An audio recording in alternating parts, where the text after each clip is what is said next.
Harry Kane needs to cast aside selflessness and be ruthless with career conundrum. Tottenham and England striker does not act like a superstar, but his lack of ego could ultimately hinder his pursuit of trophies. Harry Kane is a football superstar who has never known how to act like one. Even now, as he sits in the middle of the biggest quandary of his career, it's impossible to describe him putting his transfer woes behind him as he enjoys a jet ski in the Maldives, as he never posts pictures of his holidays. Almost without exception, Kane's unnatural ability to behave like a reasonable, considerate human being in the midst of an industry embarrassingly obsessed with personal aggrandizement, usually of the financial variety, is an unequivocally good thing. There could not be a better captain of an England team. He embodies not only hard work and perseverance, but the selflessness required in team play, and is a convincing ambassador for the values of humility and compassion that Gareth Southgate advocates off the field. That he's also the nation's record goalscorer is a handy boost. There is an exception though, and it's one Kane is currently experiencing for the second time in 3 years. You can't climb to the top of elite football without, at some point, acting both selfishly and ruthlessly. Or, to put it in more genteel terms, doing what's right for myself and my family. The question in the summer of 2023 is whether Harry might have left it too late. This week, Kane has let it be known that he wants to leave Tottenham Hotspur to join Bayern Munich. He hasn't said so publicly, but the information has been authoritatively conveyed to the media as the modern world dictates. So far, so good. Whether he will get his silently expressed wish remains up in the air, however, and whether a transfer to the German champions is what Kane actually needs is another moot point. The problem with Kane is that he has never won a team title. He has individual prizes galore, golden boots from both Premier League and World Cups, but only a vainglorious tilt at the top-flight title in 2016, denied by Leicester, and a Champions League runners-up medal, picked off by Liverpool, to put on the cabinet shelf marked honours. If Kane goes to Bayern, that shelf is likely to fill up with a degree of regularity, the dominant side in German football being, as they are, on a streak of 11 league titles in a row. But will that be enough? Does a couple of winners' medals you'd have been expected to win add up to the glory that's deemed lacking from his CV?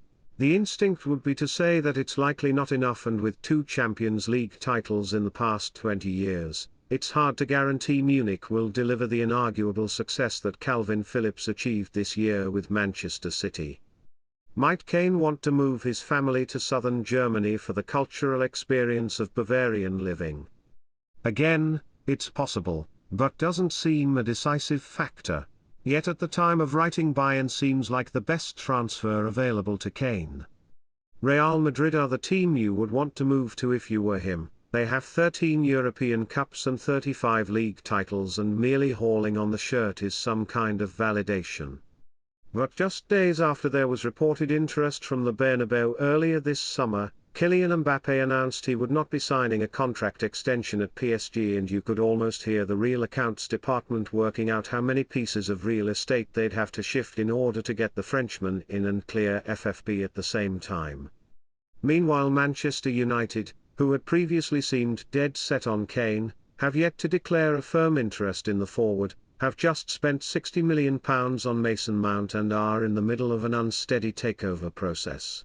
All of that without taking into account the Daniel Levy factor, the Spurs chairman who always gets his asking price, unless he doesn't, in which case you either linger at the club or do a Christian Eriksen and walk to a team you hadn't quite had your heart set on joining.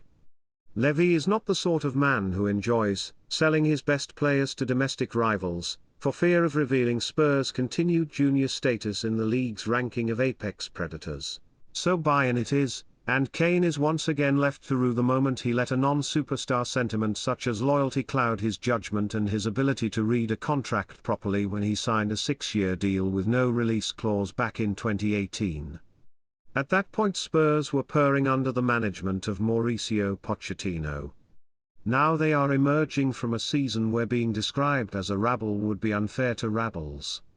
Bringing in Celtic fans Messiah Ange Postecoglou and one of the league's most consistent creators of chances in James Maddison is hardly consolation. Unless, that is, it might be. A new approach might bring improved performances, and if it's legacy and longevity that motivates Kane, Spurs can still offer that to him.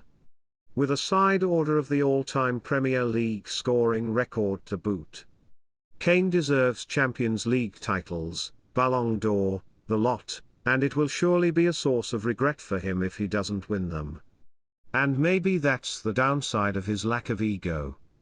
But being Tottenham's Harry Kane, legend and goal machine, well, there are worse places to be. Thanks you for watching.